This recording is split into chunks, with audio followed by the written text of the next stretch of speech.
Hi, this is Helen Martyrs from Hypnotherapy Business Excellence, and I'm so excited because I'm here today in LA with Scott Sandland, who is the owner of the Newport Clinic and also Hypnothoughts. So Scott, before I ask you anything else, please tell us, what is Hypnothoughts? Sure, so hypnothoughts.com is a website that's designed for the continued education of hypnotists and hypnotherapists.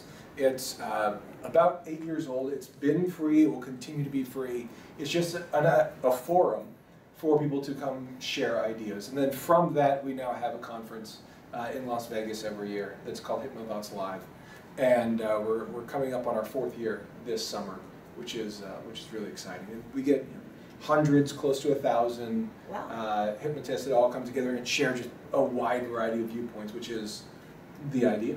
Okay, so just tell me, how did that start 8 years ago?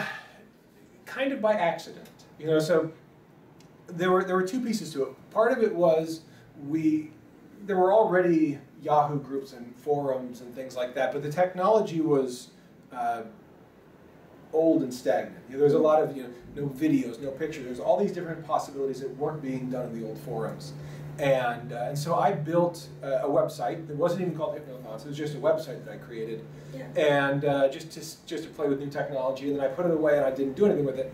And then one of my mentors, one of my first instructors, passed away, and I wanted to write something in memory of her and out of respect to her. And I didn't have anywhere to put it. You know, Facebook wasn't really a thing like it is now. I mean, it existed, but not to the same degree. And I didn't know where to put it, and so I just posted it on this website that I had created, and I shared it with a couple friends who knew her, and it spread through that, and that was one of the first posts on the site ever. And then people all kind of came and started sharing their own thoughts, and 8 years later, it's got 20,000 people. Wow. And how does it work? How can you become a member of Hypnothoughts? Just show up and sign up, click a button. You can use your Facebook or your Google profiles already, so you can do it with one click, or you can fill out a different profile. And then you just post your ideas, and the whole concept is people can disagree with each other in a respectful way. Yeah. And usually we're really good about that. And so there's different discussions with different people, and some of the biggest names in the industry are coming by and sharing their opinions. Oh, wonderful. Yeah. I just love the way that it started though, from the heart. Yeah. It didn't start with the intention of, okay, let's make some money, or it started with, I really want to tell the world about this person who you admired and respected. Yeah.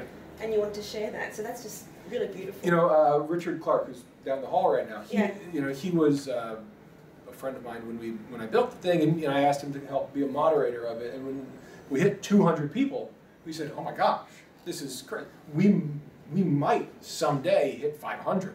And what would it be like if there were 500 people on this website?" And he said, "Scott, don't worry, it's going to plateau because there's no way it gets above 1,500. Don't let this stress you out." And we hit 10 times that a few years ago, and without advertising, without promotion, without any budget, just organically. So who manages the admin in terms of if anyone's writing inappropriate material? Or? Well, there's a team of us. There's a team of volunteers. Kelly Woods, Lori Shaw, Fable Goodman, he likes to be called on the website. There's a few of us that I'll just do it as volunteers, and then there are members who've been around for a while, and they'll send us a heads up if there's something that slips past us. Okay. But it's pretty, user moderated. And in terms of the rules, are people allowed to sell on that? So we have an area that's designed for selling and an area that's designed for discussion. We keep them separate. Okay, good. So we have a spot for promotion. You got a class, you got a product, you got a thing, let us know. We want to know about it, but we don't want that to water down the actual discussions. Good, good. And so we just keep those things separate so people know what's going on. Love it. Really good. So tell me, Scott, how did all this start? Well, I got into hypnosis after a car accident. Apparently I'm big at tragedies turning into business opportunities, which I just realized for the first time right now. I'm so happy that I was part of this aha moment. Yeah, just, wow. So yeah, I was in a car accident where I ended up on pavement, actually. And that hurts really badly. So, we were going pretty fast, and so, my shoes flew off, and my jeans were ripped up, and my skin was ripped up, and my shoulders were ripped up. And I'm one of those people that opiates don't work well on. So, if I take a bunch of opiates, I can get stoned, but I can't make the pain go away. And so I had amazing amounts of pain for a long time.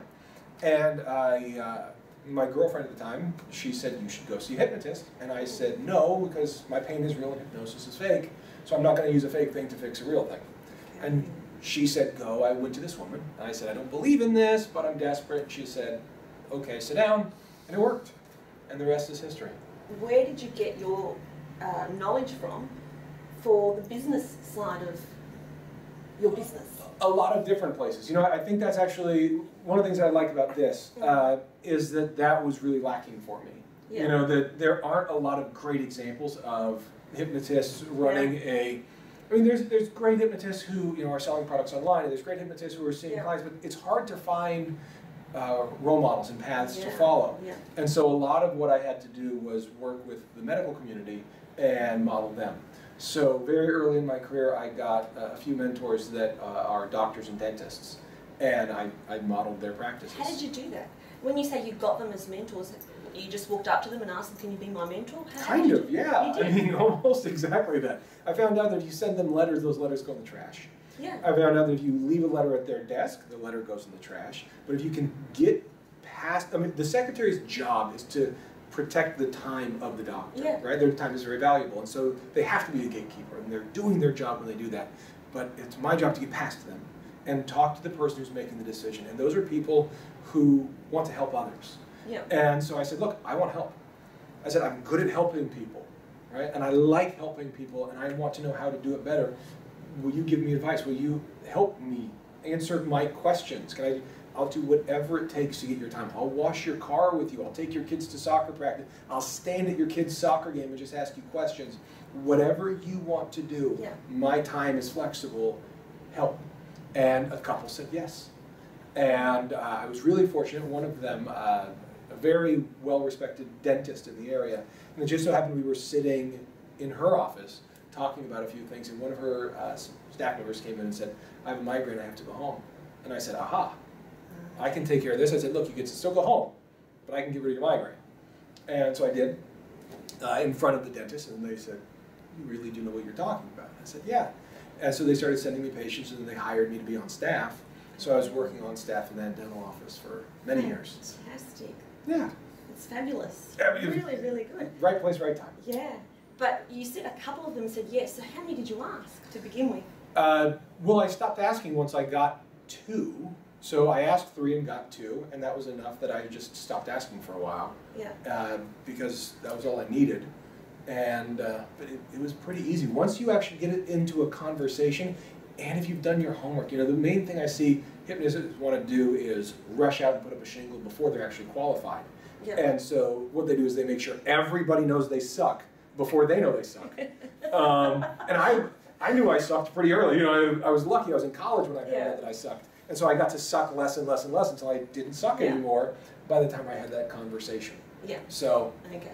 So you need to know your stuff before you put yourself out there. Yeah. But you don't need to keep training and training and training and training. You need that experience as well. So there is a there is a balance to that. Yeah. There really is. There are those people that are just purely academic and they go to classes forever and they never and that's stop. why I mentioned that, because I know with a lot of people in my own community is that they think the next course, you know. The next one is the one that matters, and the next one is the one that's important. Exactly. Yeah, but you know, there's nothing like experience to help you with that knowledge base as well. Right. So there is a balance to that, and I think, you know, internship, mentorship, those sorts of things are really valuable for, and getting that honest feedback from other people. Say, am I ready? People who get it and who know who you can trust.